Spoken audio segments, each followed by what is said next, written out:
Vas-y, c'est lancé.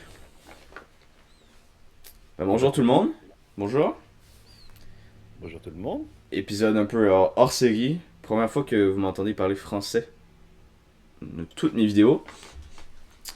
Je suis avec mon cher Jean-Baptiste Dio,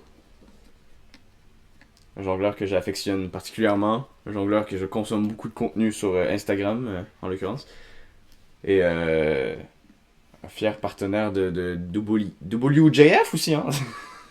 Bah ouais, ouais. Même, comment on dirait ça, ambassadeur affilié, Ah ouais. parce que c'était sous-jacent avant la compétition, et puis après on a vu ensemble ce qu'on pouvait faire avec Jason. Et, euh, et l'idée c'est quand même d'organiser des compétitions sur le territoire, donc je lui ai dit que moi je voulais bien essayer, que moi je m'accompagner ici, du coup les institutions me connaissent un petit peu, et que ça me semblait être une jolie mission que de pouvoir développer le côté sportif de la chose ici, quoi. Ouais, t'es le premier avec le contact aussi. Et aussi, comme qu'on parlait juste avant de commencer l'appel, selon certaines parties du monde, il y a des gens qui sont plus propices à faire l'aspect sport de la jonglerie plutôt que artistique. Et souvent en Europe, c'est rare qu'on retrouve beaucoup de côté sportif, même s'il y a des exceptions. Par exemple, surtout les Norvégiens, on remarque que les Norvégiens sont rendus à de très hauts niveaux. Euh, Aussi plus loin dans l'ouest, dans l'est de l'Europe. Dans l'est de l'Europe, on remarque beaucoup de jongleurs, exemple ukrainiens, russes, très haut niveau, mais ailleurs en Europe, c'est souvent artistique. Donc, est-ce que tu penses que ça peut se développer un peu partout? Je pense qu'il y a aussi le background de la culture de chaque pays, que les pays, je vais parler pour les pays latins parce que j'ai pas été assez dans les autres pays pour pouvoir me prononcer de manière claire. Mais c'est sûr qu'avec le background qu'on a en Italie, en Espagne, en France, etc., euh, dès que quelque chose est affilié à l'art, d'en sortir, il y a une espèce de scission qui se fait. De dire que si le jonglage est à portée du cirque, qui est référencé plus ou moins comme une forme d'art, alors il faut le traiter comme tel. Euh, je pense que tu peux pas lutter contre ça, parce que c'est le background de ton pays. Par contre, ce que tu peux dire, et c'est ce que j'essaie de faire, c'est que ajouter de la pluralité à une pratique, c'est l'ouvrir possiblement à des personnes qui n'auraient pas pensé si c'était resté dans le champ dans lequel il est cloisonné depuis des années. C'est-à-dire que si les gens, des fois je leur dis, hein, tu sais, la jonglerie c'est beaucoup plus vieux que le cirque, hein. Le cirque ça a entre 400, enfin, autour de 400 ans et la jonglerie ça a 4000 ans. Donc la jonglerie était là bien avant le cirque et j'ai fait chier des institutions avec ça en disant il sera là bien après la mort du cirque. C'est-à-dire que la jonglerie, les gens, quel que soit le type de pratique, hein, il va continuer, il va perdurer et il va s'adapter à de nouveaux endroits. Donc voilà, et là, si la jonglerie sportive, ça rentre là-dedans, c'est-à-dire de pratiquer la jonglerie sans avoir un but artistique, sans avoir quelque chose à dire avec le vocabulaire que tu peux avoir avec la jonglerie, juste c'est sur le côté performatif, figure, tricks, bah c'est cool. Parce que Ouais. pour moi, plus les gens jonglent, plus je suis heureux. Et aussi, un n'empêche pas l'autre. Si quelqu'un découvre à cause de la jonglerie sportive, mais commence à jongler et après devient plus artistique, quel niveau il y a aucun niveau qui en perd. Dans tous les cas, c'est Non, non, un clairement, bonus. clairement. Mais je pense aux petits gamins, tu vois, qui... Tu mentionnais avant qu'on s'appelle le skateboard, qui est un très bon exemple. Le skateboard, tu peux l'utiliser pour te déplacer, pour faire des figures, pour créer de la nouvelle matière. Tu peux avoir envie de designer des skateboards, de travailler autour de l'objet, tu vois, de le détourner de son utilisation première. Donc tout ça, ça fait que l'objet en lui-même a une pluralité de pratiques qui fait que la communauté du skateboard génère du contenu différent pour tous les goûts, tu vois. Mais que si c'était uniquement un moyen de déplacement, Ouais. il y a plein de gens qui seraient hors du circuit et qui n'auraient pas apporté ce qu'ils ont apporté au skateboard. C'est évident, tu vois. Donc Et, ça, c'est vraiment le combat de se dire, c'est pas... c'est pas de fermer des portes, c'est vraiment d'en ouvrir au maximum parce que je pense qu'il est nécessaire que tout le monde jongle. Non, mais vraiment, c'est un truc parce que je fais des conférences là-dessus en lien avec les sciences du sport. La jonglerie, c'est la pratique la plus accessible actuellement qui développe le croisement des hémisphères du cerveau.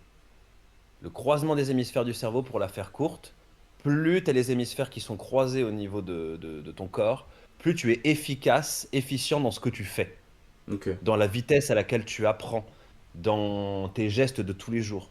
Les gens avec les hémisphères les plus croisés, c'est Roger Federer et Nadal. Ok.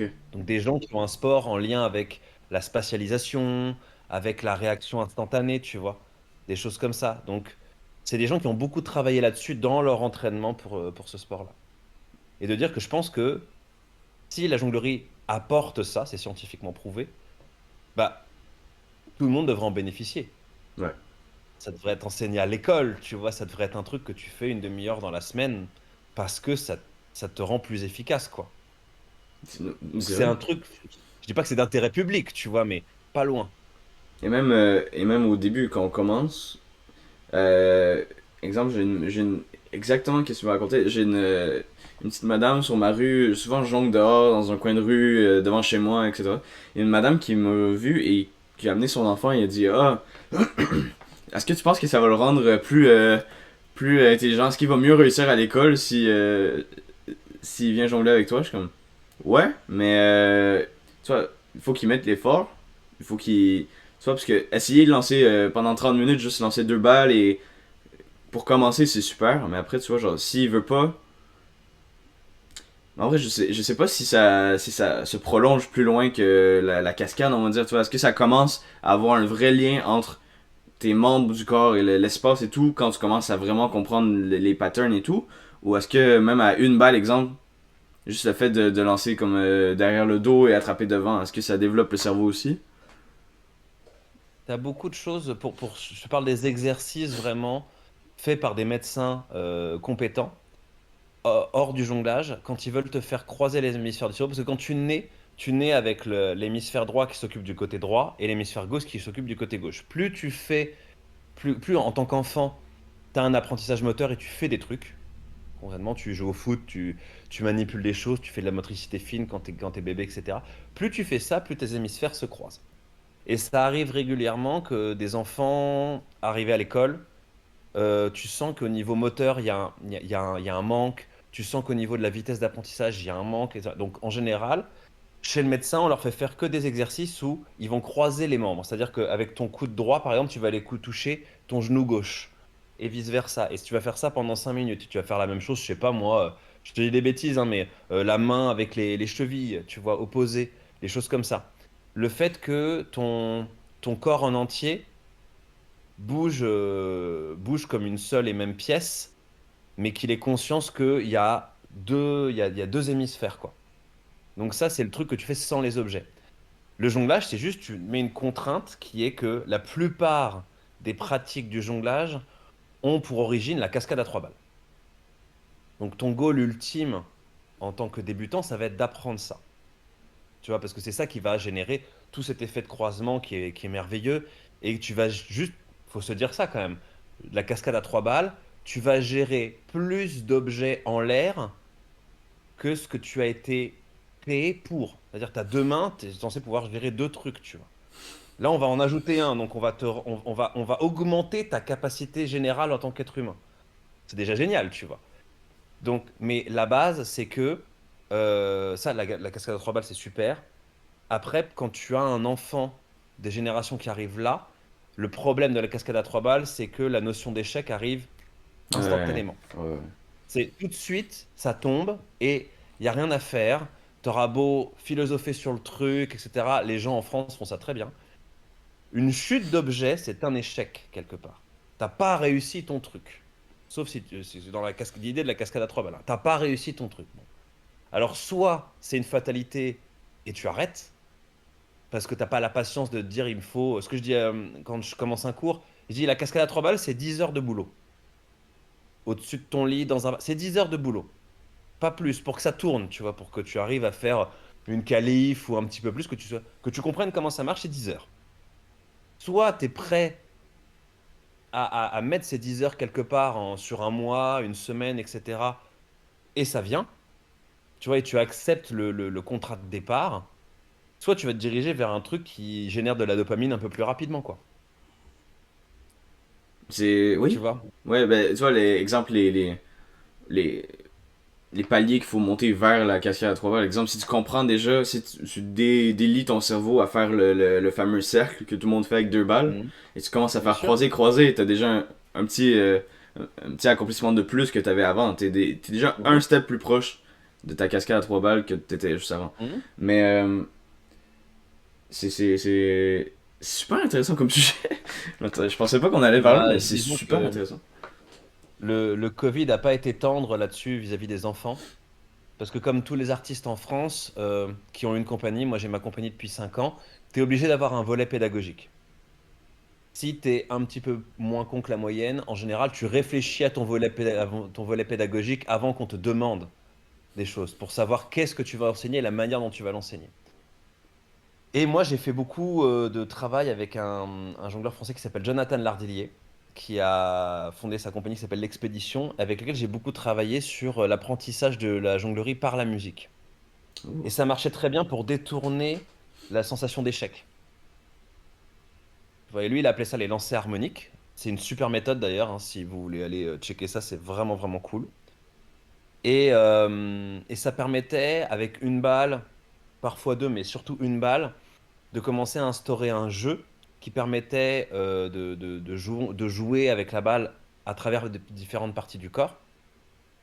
Et du coup, de commencer à pouvoir spatialiser un objet, pouvoir connaître, parce que tu te rends compte qu'il y a plein d'enfants, tu leur demandes de lever le genou, faut que ça prend un temps, tu vois. Hmm. De savoir que le genou, il faut qu'ils activent tel muscle pour faire ci, tel muscle pour faire ça, etc.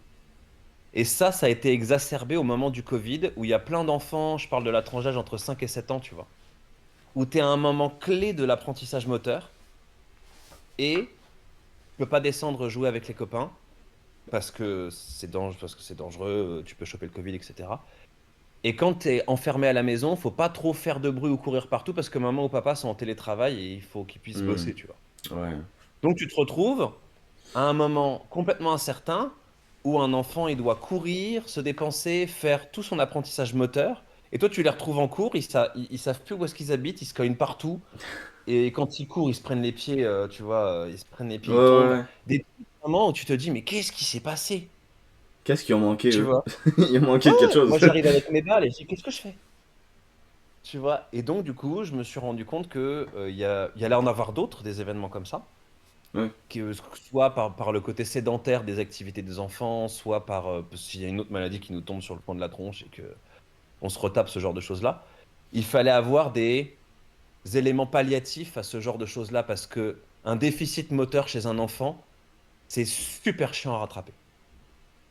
À un moment clé de sa vie, c'est super chiant à rattraper. Et aussi, c'est rare C'est, que c'est, par c'est- lui-même, il voudra corriger ce genre de truc. Il va dire, c'est pas pour moi, alors bouger dans Non, l'espace. bien sûr. C'est pas pour Et moi les sports de motricité et tout. alors que faire du sport, mais de manière générale, alors de la jonglerie, il faut faire du sport, quoi. Il faut faire du sport, juste parce que le corps humain, il est fait pour ça, quoi. Il est fait pour aller un peu au-devant. Tu as un muscle qui va te permettre de tenir en nage, qui est ton cœur, il faut qu'il bosse, quoi. Ça, tu vois, donc de toute manière, il faut implémenter du sport dans des parties de ta vie. Et la jonglerie, par son côté ludique, par le fait qu'une fois que tu as dépassé la cascade à trois balles en termes d'activité qui génère de la dopamine, on est bien. Ouais. Bah, il faut le faire, tu vois. Donc c'est plus que je me suis mis à réfléchir à ça sur le côté sportif de la chose, parce que le côté artistique, c'est bon, je m'en occupe moi avec ma compagnie, mais que les gens comprennent que physiologiquement parlant, le jonglage, ça apporte. C'est un outil de création, mais ça tout le monde est au courant, ça va, tu vois. Mais que physiologiquement, pour les enfants, ça apporte des trucs très concrets. Et après, c'était de pouvoir m'appuyer sur des choses concrètes pour dire, voilà, ça permet de faire ça, ça, ça et ça. Les études, pour te dire, hein, j'ai retrouvé avec l'aide d'un de mes profs qui s'appelle Denis Pommier.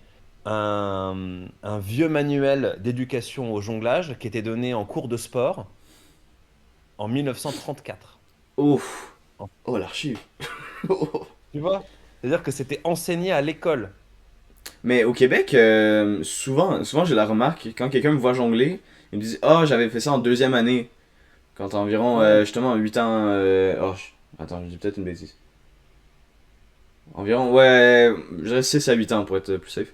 Deuxième année, moi je m'en rappelle aussi d'avoir, exemple, joué avec les foulards, tu vois, pour apprendre plus facilement la cascade, mais ici c'est enseigné. Ici j'ai beaucoup de remarques dans plein d'écoles. Je me demande s'il y a peut-être pas une organisation ou quelque chose qui a implémenté le cirque, parce que j'habite pas à je suis pas né dans la ville que j'habite en ce moment, mais Mhm. partout où ce que j'ai été, on me dit cette remarque-là. Fait que genre partout au Québec, on a eu ce type de. C'était en éducation physique. Comme. Mhm. Je sais pas c'est comment en France, mais les cours d'éducation physique, nous, c'est comme. Ça commence avec un sport pendant comme peut-être 3 semaines, après on bouge, après on bouge, après on bouge, pendant une année, puis surtout quand on est jeune. Parce qu'après, pendant le secondaire, c'est plus. Pendant le collège aussi, c'est plus environ 2 sports. À moins que Mhm. quand t'es rendu au niveau collégial. Parce que collège c'est plus l'école après le primaire. La primaire, on s'entend? Ouais, je situe, Ok, je ouais. situe. Et nous, ce qu'on appelle le cégep ou le niveau collégial, nous, c'est un sport par session. Tu vois. On fait un sport, Mhm. exemple, on va faire une session de tennis. Donc, je vais avoir tennis Mhm. pendant 15 semaines. Ouais. Mais au secondaire et au primaire, ça bouge, ça bouge, ça bouge. Et j'aime beaucoup ce chemin d'apprentissage-là parce que ça te permet de découvrir plein de sports. Exemple, c'est avec ça que j'ai découvert que, exemple, je suis pas bon dans les sports d'équipe. Moi, personnellement, j'ai pas l'impression que je suis. Je cours pas super bien, j'ai un peu de surplus de poids, fait que je me trouve pas bon à courir. Je suis pas bon à aller supporter une équipe, exemple au foot, au soccer, ou au rugby, des genres de sports comme ça. Donc j'ai remarqué par contre que quand on faisait du basket, j'étais bon à impressionner les amis en faisant un truc sur le doigt ou en tirant derrière ma tête ou des trucs. Avant même la jonglerie, Mhm. genre j'avais ces facultés motrices là de pouvoir faire genre des derrière le dos entre les jambes plus facilement que les autres. Mhm. C'est avec ces sports-là que je sais m'enligner vers qu'est-ce qui match avec qu'est-ce que je sais faire. Écoute, de toute manière, j'ai l'impression que... Mais c'est comme avec tout, hein, si tu reposes des questions basiques, tu peux retrouver l'essence de pourquoi on fait ça. Quand tu es à l'école, tu as une série de matières qui ont un but précis. Tu as la connaissance générale, c'est-à-dire tu as ta culture G qui va être la culture que tu apprends toi de ton côté et ce qu'on t'apprend à l'école. Les mathématiques, c'est une forme de logique qui régit le monde. Le monde est une suite de un et de zéro. Les mathématiques tentent de t'apprendre ça par plusieurs exercices et par plusieurs biais parce que c'est ce qui nous entoure, quoi. L'apprentissage de ta langue, de manière générale, comment elle fonctionne, la grammaire, c'est très important tout ça. L'histoire et la géographie, savoir te situer dans le monde et savoir qu'est-ce qu'il y a eu avant toi pour savoir peut-être ce que tu vas devenir toi et dans quoi tu vas t'inclure, super important. Et le sport, les gens ont aucune foutue idée de pourquoi ils sont là. Ils débarquent en sport en mode ouais, c'est cool, c'est une pause. Non, le sport est censé t'inculquer quelque chose de très important, c'est comment fonctionne ton corps. Et les sports que tu utilises, c'est des outils. Alors, on est peut-être, moi non plus, je suis pas très sport d'équipe, hein, vraiment, ça me gonfle. Mais si tu fais un cycle de volleyball, c'est parce que peut-être, dans une idée, hein, je suis pas spécialiste en volleyball, hein, le volleyball va t'apprendre beaucoup de choses sur ton corps, sur le rapport que tu as du corps de l'autre, parce que tu es obligé de bosser en équipe. Donc, tu peux pas exiger de quelqu'un qui est moins athlétique que toi de faire la même chose. Donc, c'est aussi du management de manière générale, tu vois. Et quand tu fais des sports individuels, c'est aussi ta rencontre face à quelque chose que tu ne connais pas, un vocabulaire général que ton corps n'a pas l'habitude d'exploiter. Et c'est ça le but. C'est ça le but, parce que ton corps, toute ta vie, il va s'adapter. Moi, j'ai eu un enfant il y a à peine 2 ans. Ton corps, il s'adapte parce qu'il dort pas, tu vois. Donc, du coup, de manière générale, quand tu vas aller jongler tes 3 heures par jour et que tu as dormi moins que ça, tu fais comment? Tu t'adaptes, tu vois. Mais ça, c'est un apprentissage général moteur qui va durer toute ta vie. Il faut que tu aies la curiosité, c'est ce que c'est censé t'enseigner les cours de sport. Il faut que tu aies la curiosité de te dire, je ne sais pas comment je fais pour que mon corps puisse remplir les règles qui me sont présentées. tu vois, c'est super important parce que c'est quand même ton corps, tu vas l'avoir toute ta vie. Donc déjà, si t'en prends pas soin, c'est dommage pour toi parce que c'est ton vaisseau quand même. Ouais. Et de deux, le facteur adaptation, je me répète, mais c'est super important. Donc le but, c'est pas juste de mettre des enfants entre eux pour qu'ils s'amusent. Ouais. Les disciplines sportives, elles sont là pour être utilisées comme appui, pour démontrer quelque chose, comme un théorème en mathématiques, il est là pour te montrer quelque chose de général, tu vois, que tu vas appliquer avec des données abstraites. Et là, c'est la même chose. Ce que tu apprends, demande aux boxeurs, hein, tout ce qu'ils apprennent à l'entraînement et qu'ils appliquent dans la vie, c'est formidable, tu vois. Ouais, ouais. Tu vois, on connaît tout ce truc-là, mais Et même des trucs un voilà, on peu. a perdu un petit peu le centre de pourquoi on fait du sport, tu vois. C'est vrai en plus, hein. Parce que les gens, je pense qu'ils commencent, exemple, à aller à la salle, pousser des poids, faire du cardio et tout, pour l'aspect plus physique au début, que plus le moteur de base pour commencer à aller faire du sport, commencer à. Je parle surtout, genre, en mode bodybuilding, surtout pour les garçons qui voient surtout des exemples assez Mhm. musclés sur les réseaux sociaux, etc., etc. Souvent, on commence par le moteur de ah, je vais être aussi cool socialement que eux, à cause que eux, ils ont un physique X, de telle façon. Donc, qu'est-ce que moi je pourrais avoir, c'est ah, ok, peut-être manger mieux, peut-être aller m'entraîner, nanana, aller à la salle, pousser du poids. Mais c'est rarement. Mais c'est ça qui est cool dans les sports parce que sans le savoir, en faisant ça, si tu restes pendant plusieurs mois et que t'es autonome dans ton apprentissage et t'es capable d'y aller, t'es capable de performer à chaque fois que t'es supposé d'y aller, j'ai oublié le mot, la rigueur. Mhm. Si t'as la rigueur d'aller souvent à la salle, t'auras tes progrès, mais au final, est-ce que tes progrès, c'est vraiment qu'est-ce qu'est-ce qui te nourrit le plus à l'intérieur? Tu vas remarquer que c'est plus le chemin, et à force d'y aller, tu vas être fier de toi que t'as réussi à y aller aussi souvent. Ça va être plus ou moins les résultats. Les résultats, c'est un truc bonus rendu là. Mais tu vois, Bien sûr. mais comme tu dis, dans la génération, là, le sport, on se rend pas compte. Nous, on se rend compte des effets un peu euh, abstrait de qu'est-ce que ça donne. Exemple, si je veux commencer à jouer au volley, est-ce que c'est parce que j'ai vu un gars qui avait l'air cool, exemple, aux Olympiques? Est-ce que, genre, tu sais, ça commence de n'importe où, les inspirations. Est-ce que lui, il a l'air cool parce que lui, il a l'air athlétique, lui, il a l'air de vouloir faire ça, il a l'air d'avoir du plaisir avec son équipe, donc je vais commencer peut-être le volley. Donc, ça commence souvent autre part que qu'est-ce que le sport amène vraiment. Mais c'est avec des initiations comme toi tu fais et que tu vulgarises ça. On comprend maintenant genre le vrai chemin du sport. On comprend qu'est-ce que ça apporte à notre corps plus qu'à notre cercle d'amis, exemple. On va pas être. Tu vois, je pensais pas être populaire avec la jonglerie, par contre, maintenant que je dis ça, je regardais pas des vidéos en mode ah, eux ils doivent. eux ils doivent. Non. Mais juste, vu que. Ouais, là, ça s'entrechoque, là. De base, vu qu'il y avait le facteur que j'étais capable de faire des trucs plus motrices et plus dans l'espace et j'étais plus artistique, exemple au basket, que performant et dans les tirs et tout, je me suis dit, ah, ça c'est la version ultra poussée d'amener mon talent plus loin. Genre, les trucs que je faisais au basket, je faisais du basket freestyle, où je faisais des figures, genre des tours du monde au soccer, en foot. Je faisais des jongles. Toi, je jonglais avant même de jongler, toi. Non, bien sûr, bien sûr. Je vois très bien où tu veux Ouais, en donc venir. en gros, je suis parti sur une grosse tangente, mais souvent, on comprend pas le vrai bénéfice d'un sport. Moi, je pensais pas que la jonglerie, ça allait pousser mon art, pousser mon corps aussi. Je pensais pas que ça allait pousser mon endurance. Je pensais pas que j'allais saigner, pleurer et tout ce qu'il y a entre les deux en Bien jonglant sûr. et que j'allais adorer chaque moment, tu vois.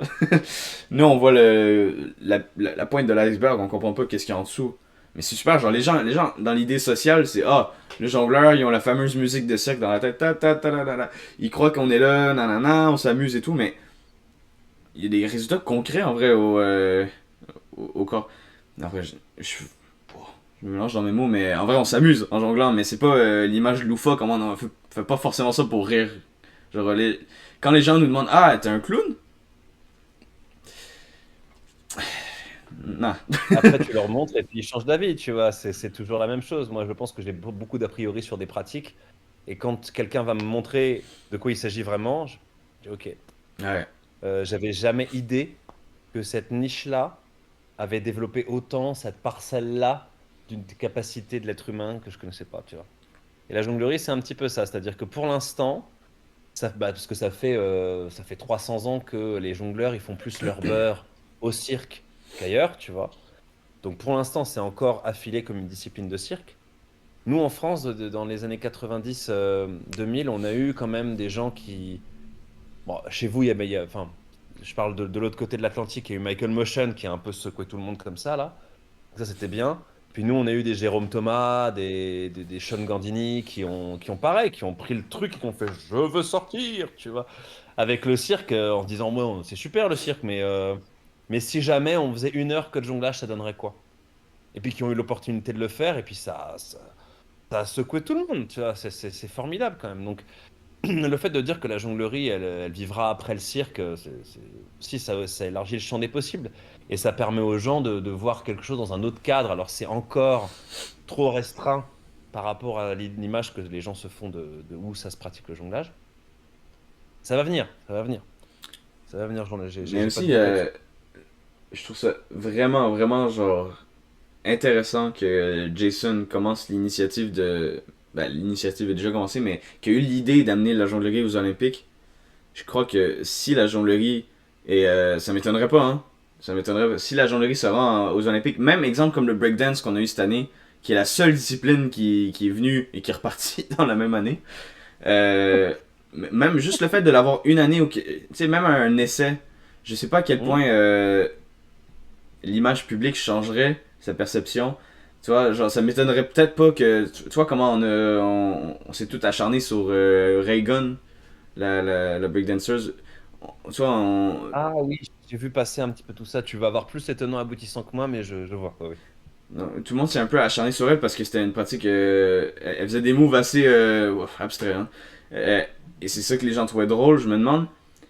Avec la jonglerie, peut-être qu'au début, il y aura une vague de genre pourquoi c'est là. Genre, c'est quoi ces clowns, justement. Genre, je suis sûr, le premier mot qui vient jongleur, le mot connexe, c'est clown, souvent. Là. Souvent, quand on parle de ma pratique, ah, t'es clown, ah, tu fais ça Ah pourquoi plus ouais, tard. j'entends. C'est navrant, mais oui, Mais tu vois, je genre, souscris à ça. Oui, oui. ça m'étonnerait pas, tu vois, si ça devient une discipline aux Olympiques, qu'au début, il y a une vague de pourquoi c'est là, tu vois, les gens ont peur de l'inconnu, mais Ouais, mais c'est si tu avec veux, le temps et c'est euh, avec les bons exemples et tout, genre avec les gens qui montrent des bonnes pratiques de la jonglerie, ils montrent à quel point c'est sérieux, ça existe depuis ultra longtemps, les gens ils se prennent au sérieux, on est des athlètes autant, on a mis autant d'heures que, exemple, telle personne dans tel sport, on se prend au sérieux, c'est pas, tu vois, tout le monde se dit, ah, je pourrais jongler puis je pourrais être à son niveau dans 2 ans, 3 ans, ouais, t'essaieras. Essaye, hein, bah, il y a des jongleurs qui pratiquent quasiment plus que d'autres athlètes. après, tu fais le test autour de toi avec des gens qui ont zéro connaissance en termes de jonglerie, qui ont dû voir un ou deux trucs comme ça.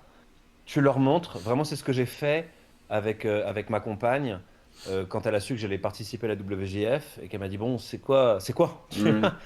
Et j'ai dit, écoute, ok, je me donne 10 minutes et je vais montrer une routine de Spencer au massue et la routine de Cissé, de Adolfo Ouais, Cardenas au bal. oh, bah, Et vraiment, elle a halluciné, toi, de se dire, ok, ok, d'accord. Alors que vraiment, Adolfo, par exemple, ce n'est que du side swap. Il y en a dans tous les sens, de partout. Mais au final, je pensais que ça allait vraiment passer, tu vois, comme ça, de se dire, non, en fait, il y a du side swap partout, donc c'est incompréhensible, etc. Mais non, il y a cette espèce de chose aussi de voir que la forme est différente, du coup, la figure diffère, mais c'est suffisamment pointu pour reconnaître le côté athlétique de la chose, tu vois. Et Spencer, c'est exactement la même chose. C'est que pour avoir été là, parce que j'ai fait le commentaire de la WJF 20 avec Jason, pour avoir été là et voir les réactions des gens qui venaient en tant que curieux du lieu, au Carreau du Temple à Paris, il y avait des jongleurs, hein, ça c'était formidable, mais il y avait des gens qui venaient vraiment par état de curiosité, de se dire, bon, il va y avoir un show de jonglage de manière générale, et qui hallucinaient du truc, qui se disaient, mais il y en a de partout, ça change de hauteur, le mec, c'est des prolongements de son bras, en fait, ils reconnaissent de manière générale le travail. Et après, bah voilà, c'est aussi une forme, la WGF, c'est une forme de recherche de l'objectivité. Tu parles du breakdance, pour moi, il y avait trop de subjectivité là-dedans. Je hmm. sais pas comment ils notent, je sais pas comment ils ont fait leur beurre, etc. Mais pour le coup, en jonglage, il y a un truc, la figure, elle réussit ou elle rate. Attends, je m'excuse, ça a Tu vois? coupé. T'as dit il y a un truc, et après ça a coupé. Je m'excuse, je recommence juste les 5 Ah, dernières pardon. secondes. Que le jonglage, tu peux faire le parallèle avec l'haltérophilie, tu vois. L'haltérophilie, c'est bizarre à dire comme ça, mais je vais vous expliquer. L'haltérophilie, tu as 1 minute pour soulever un poids. Le poids, il est soulevé ou il n'est pas soulevé. Tu n'as pas plus d'objectif, tu vois. En jonglage, c'est à peu près la même chose. Tu dis que tu vas faire telle figure. La figure, elle est réussie ou elle est ratée, tu vois. Et après, c'est à quel point la figure a été clean, tu vois. Où tu Hmm. peux bidouiller des points. Tu vois, si tu as réussi ta figure mais qu'il y a une petite collision, bah, tu vas avoir moins de points que le mec qui a réussi sa figure où il n'y a pas eu de collision. Tu vois. C'est pareil, c'est très objectif, tu vois. Donc tu peux pousser le curseur là-dessus et enlever toute forme de subjectivité au jonglage, c'est possible. Ouais, Très mais clairement. toute forme. Toute forme. Genre, Oui, exemple, moi parce je suis qu'après, un. c'est... Oui, mais dans la Vas-y. technique, mais exemple, moi je suis un juge. Et exemple, genre, on va dire que je viens juger WJF, mais que j'ai jamais fait les anneaux. Et moi je sais à quel point, exemple, Spencer avec les massues, il a fait un truc hallucinant. Genre, j'ai fait les massues, j'ai essayé ce truc-là depuis des années et des années. Je vais peut-être scorer encore plus sur ça. Tu vois, genre, mais c'est des micro-points selon les juges. C'est pour ça qu'il faudrait sûrement des. Bon, là, je pars dans un truc là, mais il faudrait sûrement des juges genre spécialisés dans. Peut-être plusieurs juges, même si ça va aux Olympiques, sûrement plusieurs juges par anneau, exemple, des spécialistes d'anneaux, et après spécialistes de massue. Ça, à mon avis, ça enlèverait encore le pourcentage de subjectivité qu'il peut avoir. Moi, c'est pour ça que Vova et Josh sont toujours dans le jury. Oh, ouais, ouais. Parce Ouais, qu'il y a ce truc et où Jason les aussi est trois, très, très ouais, ouais, non, polyvalent. mais tu vois, et après, il y a cette chose de dire, euh, de manière générale, si tu veux parler, par exemple, un drop, c'est un drop, tu vois. Ça tombe, que ce soit un anneau, une balle, une massue, bah, un drop, c'est un drop. Mais par exemple, tu sais très bien que si tu dois juger le fait que la figure soit clean ou pas, tout le monde sait, tous les jongleurs savent que si l'anneau il fait un peu, Ouais, c'est ouais. que tu as eu un problème au démarrage, tu vois. Donc ça fait que alors que s'il y en a un qui est vraiment tout droit comme ça, genre Daniel Lysenko, tous ces anneaux ils font comme ça. Il y a rien qui bouge, tu vois. Et de fait, si moi tu regardes, il y a des arrivées de 360 à 5 anneaux, des fois mes anneaux ils font comme ça. Bon bah oui, bah, je me remets dedans, tu vois. Bah du coup, parce que je suis moins fort aux anneaux que Daniel Lysenko parce qu'il a plus bossé ce truc-là. Bon. Ça se voit, tu vois. Ça se voit. Alors, c'est du détail. Mais les jongleurs qui sont dans le circuit du jonglage sportif, ils le voient, tu vois, ce genre de choses-là. Ça se bidouille en fonction des jurys, évidemment, tu vois. Mais en termes de critères de subjectivité, je pense qu'il n'y a pas une marge de dingue. Non, non, mais Tu ouais. peux, C'est sûr que c'est pas tu comme peux la chipoter danse, à exemple, la comme on avait WJF. dit. Je sais que Jason, il est très pointilleux sur les pas. Les pas Ouais. que tu fais, genre un petit pas de rattrape et un grand pas pour aller chercher, je sais pas, ta dernière massue. Là. Pour lui, il voit vraiment la différence. Là, tu peux dire, bah, qu'est-ce qu'un petit pas, qu'est-ce qu'un grand pas, tu vois. Mais ça, c'est Hmm. des critères de compétition, tu vois. C'est-à-dire qu'on est sur le sportif de haut niveau, qui est une chose, et la pratique sportive générale, qui est complètement autre chose. Si tu compares ça hors dehors du jonglage, on peut pas dire dans la plupart des sports, que les sportifs de haut niveau qui vont aux Olympiques, ils soient en super forme quand ils sont longtemps dans le sport, tu vois. Ça pousse le corps dans tes retranchements. Je dis ça parce que moi, on va pas parler de sport comme tu parlais du bodybuilding tout à l'heure. On va pas parler du bodybuilding parce que là, Ouais, là, il y a des là, moi, pratiques plus sombres. ouais, les gens meurent, tu vois. Ouais, Donc, voilà. en termes de tu vas pas bien, bah, on est bien, tu vois. Les gens, ils meurent dans le bodybuilding. Euh, mais l'activité sportive de haut niveau, non encadrée, attention, tu pousses ton corps dans un retranchement où si tu as un peu de chance et que tu es bien suivi médicalement, tout va bien se passer jusqu'à ta retraite. Mais le sport de haut niveau, c'est le sport de haut niveau. Tu vois, c'est bien d'avoir des idéaux là-dessus. N'oublions pas, parce je pense qu'on va en discuter un petit peu, de Anthony Gatto, notre cher Anthony Gatto, a prétendument arrêté le jonglage parce que la cortisone qui s'injectait dans les épaules, ça ne marchait plus. Le mec faisait 2 spectacles par jour, plus ses entraînements, depuis qu'il a 9 ans. avec un break en plein milieu quand il avait 22 ans, je crois. Parce qu'il a peut-être, bon, normal, il en avait marre, hein. Mais, mais se rend-on compte que ce mec-là, toute sa vie, il a fait 2 spectacles par jour, plus ses entraînements, et quand on voit la teneur de ses vidéos, on imagine très bien ce qu'il y avait dans ses entraînements, quoi. Il faut être capable de l'encaisser. Parce qu'il y a toujours la contrainte que lui, il doit faire son beurre en faisant son numéro correctement, tu vois. Et dans son numéro, il y avait pas des petites choses, quoi. Tu vois, donc il y avait ce truc d'être toujours au top et en même temps continuer à pousser les curseurs. Donc voilà, tu vois, on a quand même, nous, un exemple qui fait que le gars, il a arrêté, il avait, je sais pas, 35, à peine 40 ans, parce que les curseurs étaient au max tout le temps, quoi. Ouais. J'adore Anthony Gatto, tu vois. Mais c'est vrai qu'en termes de comparaison avec le sport de haut niveau, pour regarder de son côté, c'est quand même super intéressant, quoi. Mais c'est souvent des sacrifices. Si tu veux être considéré comme un des meilleurs, tu sais quoi faire. Bah, il y a beaucoup de contenu hein, sur Anthony Gatto, que ce soit les vidéos ou les articles de David Kane, pour savoir un petit peu les tenants et aboutissants de ce que ça représente Anthony Gatto pour nous, tu vois. Mais ne pas oublier que on peut faire le parallèle avec le sportif de haut niveau et de dire pourquoi le mec a arrêté. Ouais. Et après, tu regardes le truc et voilà. C'est comme tu sais, les enfants acteurs, tu vois. Ouais. Combien t'en connais des enfants acteurs, tu vois, à part Drew Barrymore qui était dans E.T., cure de désintox à 9 ans, parce que, parce que voilà, c'est le même rapport, tu vois. Il faut survivre à tout ça, quoi. Ouais. Bref, Ouais, non, mais oui. voilà. Ça forge, hein, l'enfance, ça forge ce genre de projet-là. Je suis en train de réfléchir en même temps, mais c'est Et dans tu l'enfance. veux qu'on parte un petit peu sur ce que tu me disais, c'est-à-dire que euh, j'ai récemment fait un espèce de sondage pour savoir quel était le top 5 chez les gens des jongleurs Ouais. en activité ou pas qui les avait inspirés ou qui... Et j'ai eu des réponses vraiment auxquelles je m'attendais pas du tout. Vas-y, on va plonger dans Vraiment ça. pour le coup. Ouais, bah, pour te dire un petit peu, je me permets hein, de prendre une Oh. anti-sèche pour... Évidemment, le nom d'Anthony Gatto de Spencer Androli revient régulièrement parce qu'il y a cette espèce de généralisation où quand même, je pense que encore aujourd'hui, même s'il y a beaucoup de types d'objets, quand on parle de jonglerie, on parle beaucoup de balles, d'anneaux et de massues. Ouais.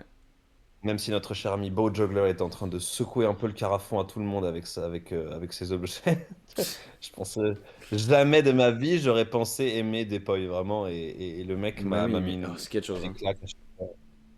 Bravo mec, tu es en train de secouer le game vraiment comme personne. Euh, donc effectivement, Anthony Gatto revient beaucoup. Masahiro Takahashi, Vova Galchenko, Delaney Bayliss, euh, Jay Gilligan, Michael Ferreri, Doug Sayers, Log Benjaminsen. Je dis un peu tout et puis on va réagir un peu dessus, tu vois. Euh, Pavel Evsukevic, euh, Evan Draksha, Taito Joe Oh, ouais. et Nikolai Gerasimov. Donc grosso modo, quand tu demandes aux gens, euh, là pour l'instant, alors je pense que c'est en rapport aussi avec moi ce que je fais, qui est plus axé sur le jonglage technique, tu vois. Hmm. Mais les gens vont te prendre comme exemple. Ah oui, il y a Wes aussi, évidemment. Pardon. Ouais. Wes Taylor, évidemment.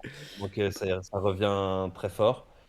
Euh, mais l'idée générale de gens qui ont poussé la technique dans ses retranchements, elle est vraiment, vraiment, vraiment là, quoi. Et moi, je pensais que j'allais avoir plus de Zach McAllister, de Bo Juggler, qui je pourrais prendre comme exemple encore. Enfin, des gens qui ont réparti leur temps de manière égale entre pousser la technique d'une part pour avoir du vocabulaire et apporter quelque chose de nouveau sur le plan créatif, tu vois. Hmm. Et effectivement, moi, Zach, pour moi, il est au top là-dessus. Je trouve que c'est vraiment un génie. Et Bow, bah, le mec est en train de faire ce que personne n'a jamais fait à chacun de ses tricks, tu vois. Donc il y a cette espèce de truc où tu découvres un nouveau monde. Et quelque part, ce que j'ai aimé dans ce que j'ai lu, c'est qu'il y a des noms qui sont ressortis. Ça faisait longtemps que je les avais pas entendus. C'est pour ça que j'ai mis des gens en activité ou pas. Entendre les noms que j'ai pas cités, mais Alexander Kiss, Francis Brown, Nikolai Gerasimov, sont des gens. euh, Il faut que les gens ouvrent les livres de Caroline Zitten pour se rendre compte de à quel point ces gens sont importants pour nous. Alexander Kiss, au-delà d'être un immense jongleur, a été un très grand enseignant. Sergei Ignatov, au-delà d'avoir été un très grand jongleur, a développé de manière mondiale la norme que la plupart des jongleurs, c'est balle, anneau et massue. Tu vois, et qu'il n'y aurait pas eu Ignatov, il n'y aurait pas eu Anthony Gatto, il n'y aurait pas eu Anthony Gatto, il n'y aurait pas eu tous les gens de la WJF. Ouais. Par exemple.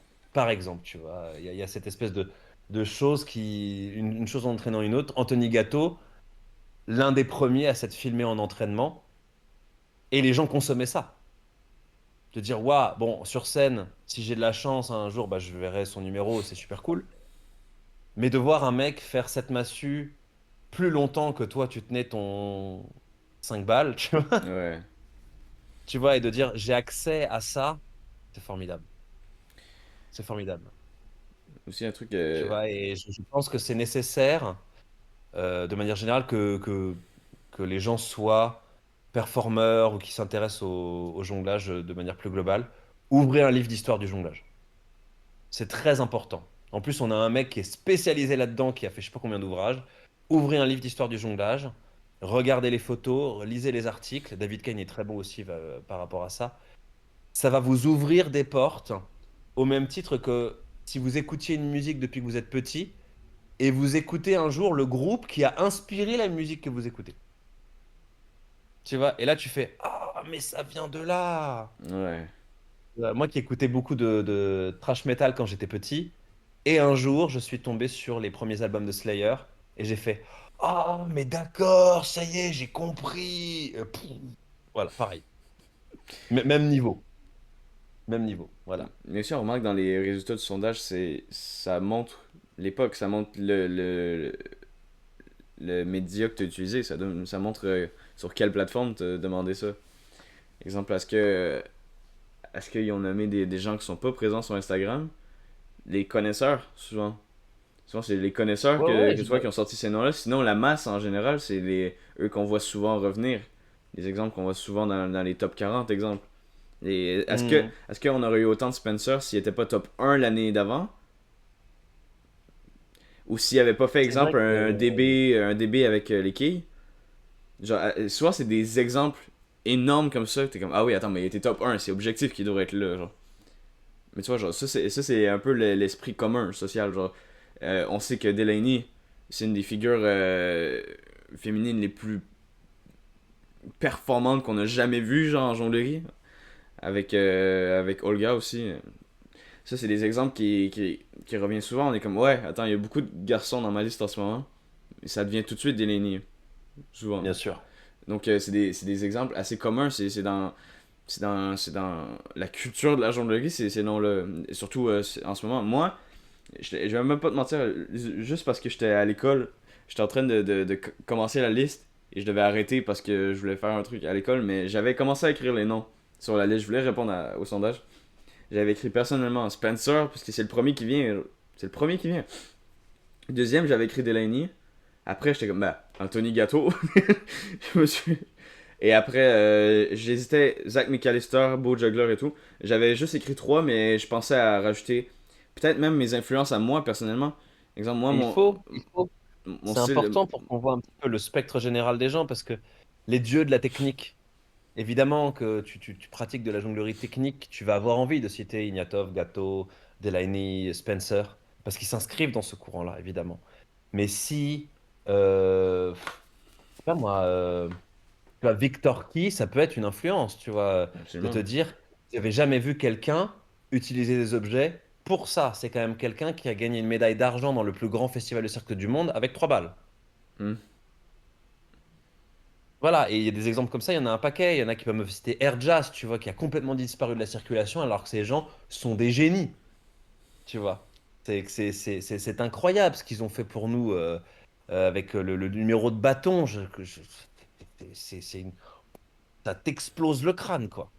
Et aussi, Tu vois même, ça, ça t'explose le crâne. même, tu vois, comme il y a des gens qui. Même selon le temps, il y a des gens qui ont découvert des choses qui sont hallucinantes pour la temporalité à laquelle ils l'ont découvert.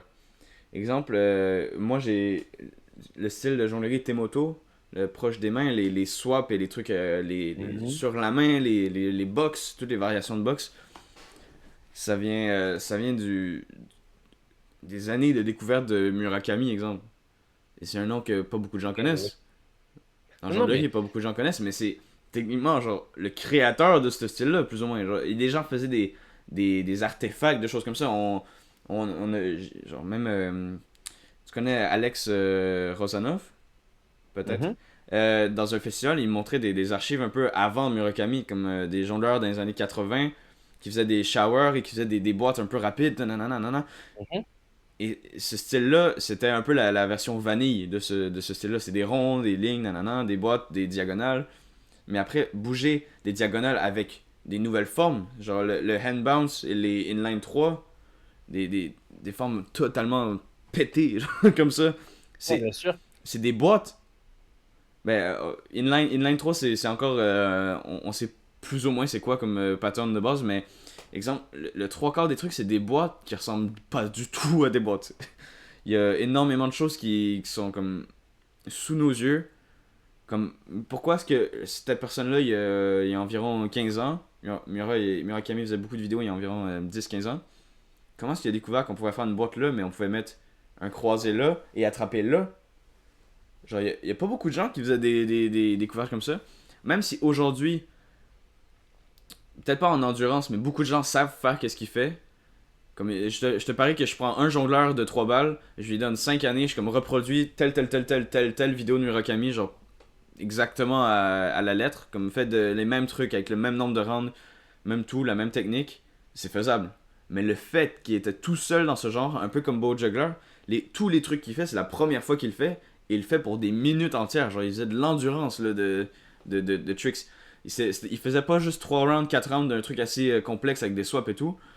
C'est pour ça que je me demande, imagine, lui, s'il faisait des vidéos un peu comme Anthony Gatto dans ses pratiques, tu vois, parce qu'il faisait des trucs un peu perchés, qui faisait à peine 2 rounds, et comme, ah non, c'est pas postable, parce que lui, il était vraiment Mhm. carré. Lui, s'il faisait pas minimum 10 rounds, c'était pas un truc réussi. Et imagine les trucs perchés qu'il a pu trouver dans ses pratiques.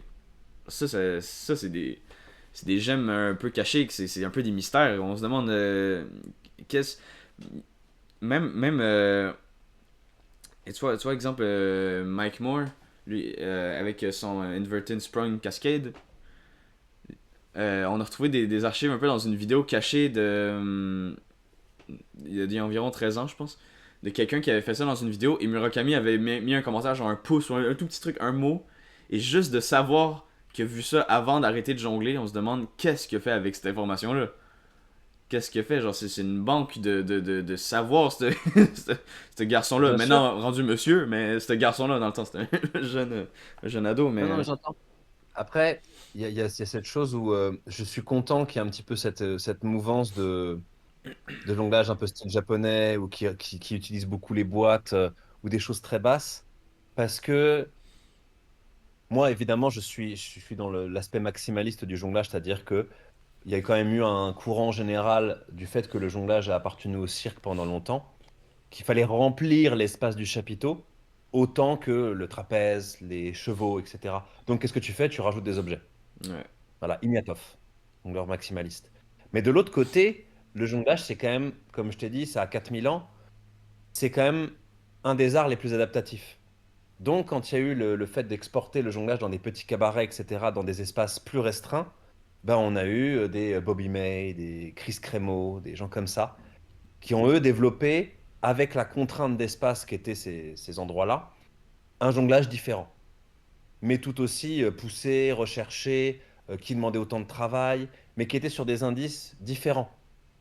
Et c'est vrai que j'en ai beaucoup discuté avec Jérôme Thomas de cette chose-là, de dire que le minimalisme est moins représenté parce que, surtout sur le côté Instagram, etc., c'est moins impressionnant tout de C'est moins suite. sensationnel.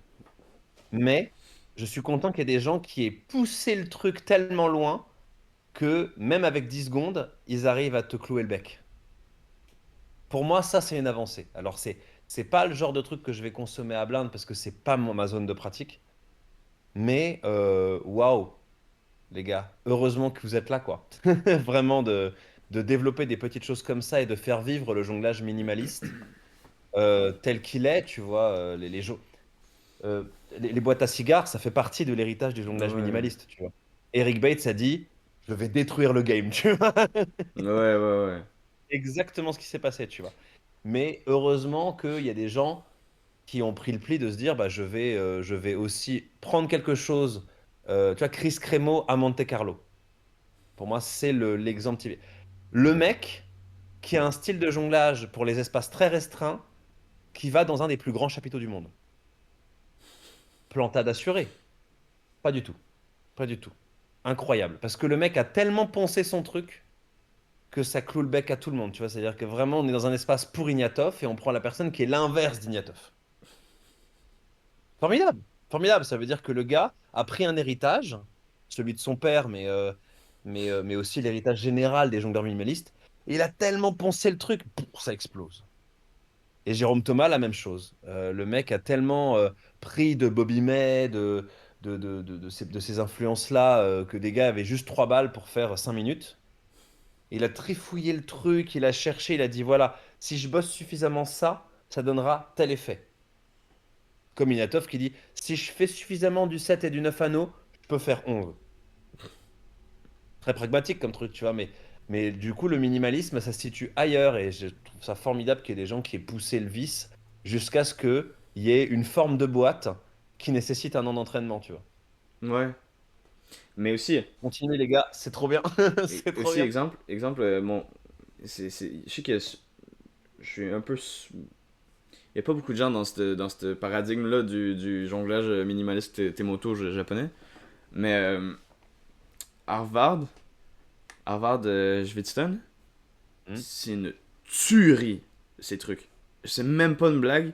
C'est des trucs que. Genre, c'est des patterns que je croyais être le premier à avoir fait, même à avoir trouvé des trucs et des trucs et des trucs, et je rajoute et je Ouais, rajoute. ouais, Et j'en parle je vois avec très bien. Harvard. Il faisait des trucs avec 2 balles de plus que qu'est-ce que je pense faire. Genre, exemple, Alex Rosanov, c'est un de mes premiers, une des premières inspirations à vouloir pousser le minimalisme. Tu vois, les mêmes techniques qu'on a avec 3 balles, des croisés, des trucs, des rapides, des swaps, des trucs. Et à le pousser vers 4 balles. Fait que j'ai commencé à faire des hand bounce avec 4 balles. Et là, je voyais des Harvard Schwitzen faire des fountain, inverted fountain, oh, Ouais, inverted sprung fountain, où ce qui faisait 4 balles plus une balle qui se promène entre les 4 balles comme ça. hmm. Qu'est-ce qu'on avait vu? C'est juste, exemple, Mike Moore, mais on voyait des trucs de side swap à 3 balles. Exemple, il faisait 3 balles, tirait une, il faisait 2 rounds en dessous, et après il rattrape la balle qu'il tire en haut. Ça, c'était les exemples qu'on voyait, mais à 3 balles, tu vois. Wow, j'ai fait un. À 3 balles! Écoute, et tu vois, genre, ça, c'est des exemples qui ont été complètement, genre, brisés. Dès que j'ai vu le premier Sprung Fountain, je suis comme, attends, mais on n'est pas limité à 3 et 4 balles? Ouais, ouais. Imagine. Et, exemple, tu vois, vu que là, ça va pas être en audio, je peux prendre des balles et montrer l'exemple que je veux dire. Euh, Vas-y. tu vois, le truc que je t'avais montré, là, où ce que tu mets ta main en croisée et t'attrapes derrière ton bras. Ça ici, ça s'appelle le Broken Box. Ouais. Mais si tu fais ça de chaque côté, un peu comme ça, c'est pas exactement le même que ça, puisque lui, c'est au-dessus du pattern, mais Hmm. si t'en rajoutes une balle, tu peux réussir à le faire avec une cascade, tu vois. Si je fais ça de même, ça c'est avec une cascade. C'est Broken Box, des deux côtés avec une cascade, sur 4 balles. Et Harvard, il a fait 6 balles. 6 Ouais. balles. Fait on est en train d'exploser le minimalisme avec les mêmes techniques que de base nécessitaient des heures d'entraînement pour avoir un résultat avec 3 balles. Juste avec ça, de Parce que c'est base, un mec curieux. C'est un mec curieux, Harvard. Et j'ai beaucoup travaillé avec Julian, ça a été. ouais, qui a fait la même école que moi.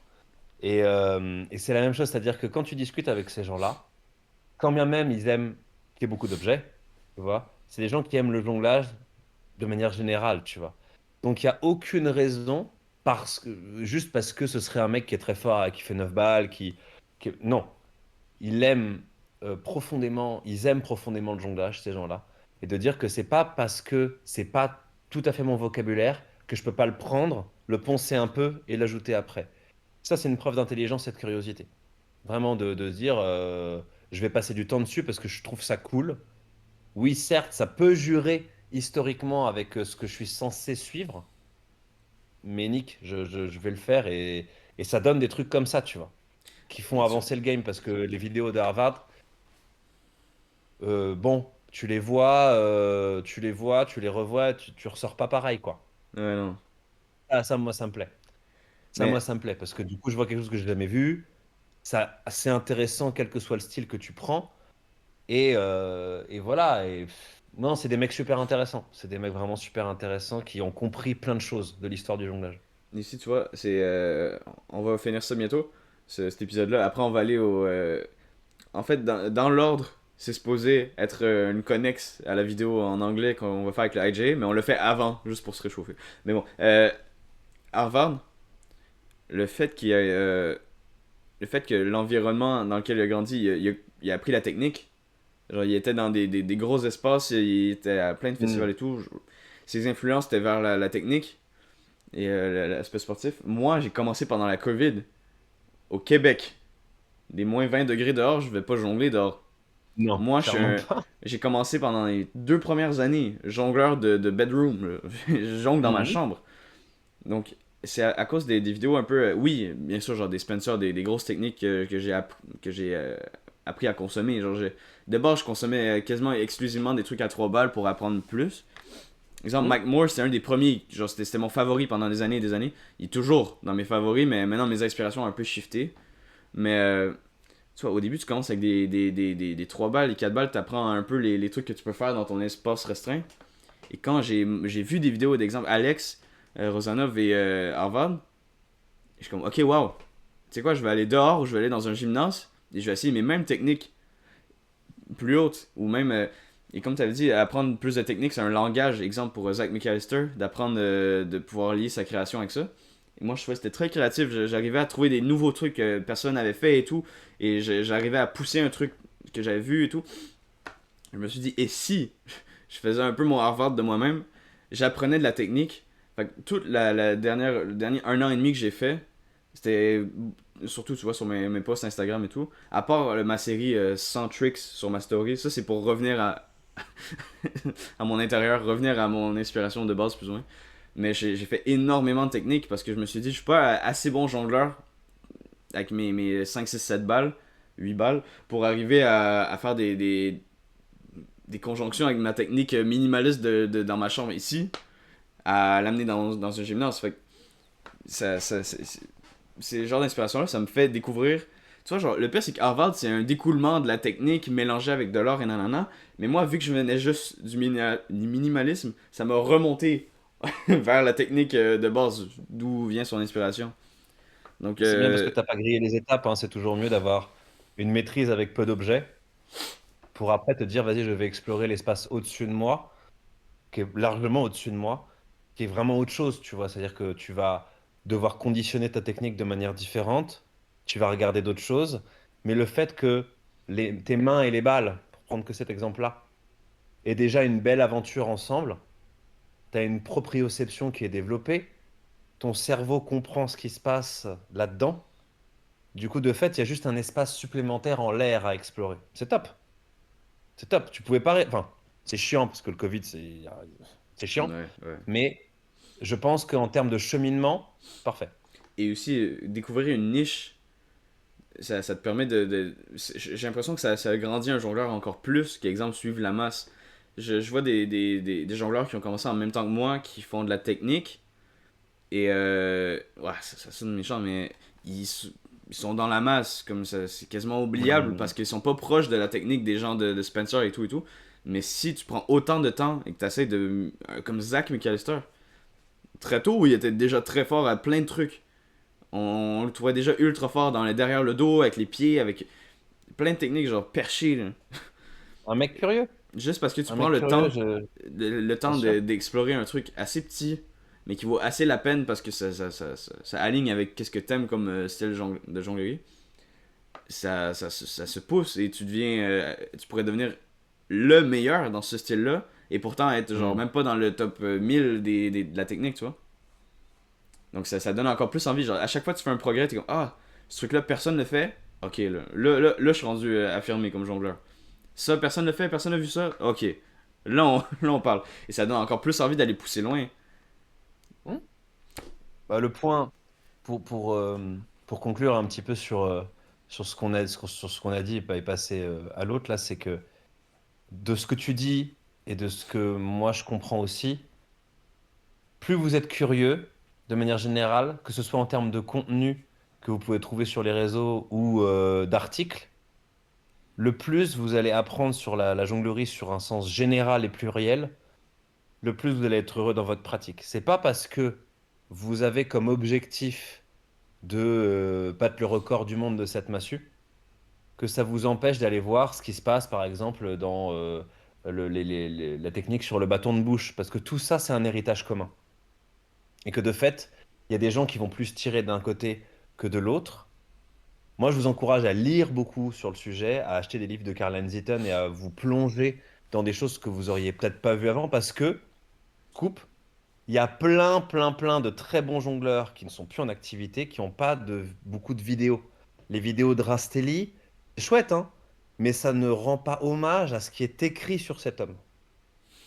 Alexander Kiss, pareil, un petit peu plus, mais voilà, on a la chance d'avoir des très belles vidéos de Francis Brune pour se rendre compte à quel point il y a des gens comme ça qui ont cassé le game de plein de manières, et pas seulement qu'en jonglage, en termes de ce qui était possible de faire avec son corps sur une piste, par exemple.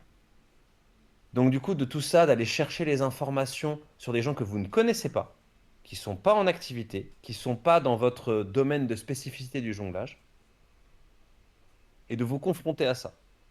C'est ce que vous pouvez faire de mieux. C'est ce que j'ai aimé dans le sondage qui est ressorti, c'est que j'ai vu des gens popper que je croyais disparus pour la masse des gens qui suivaient sur Instagram. Et en fait, il y a encore de l'intérêt pour ces gens-là et je suis ravi. C'est beau. Non, c'est beau. Non, moi, ça me rend heureux, hein. Vraiment, j'ai vu les noms, j'ai fait. C'est bon. La Je jonglerie est suis pas content. morte. Je suis vraiment content. Bon, est-ce qu'on fait le On fait décalage et le. on bouge sur l'autre Vas-y. épisode? Bon, en tout cas, merci tout le monde Merci à tous les Français, d'avoir j'espère suivi ça. que...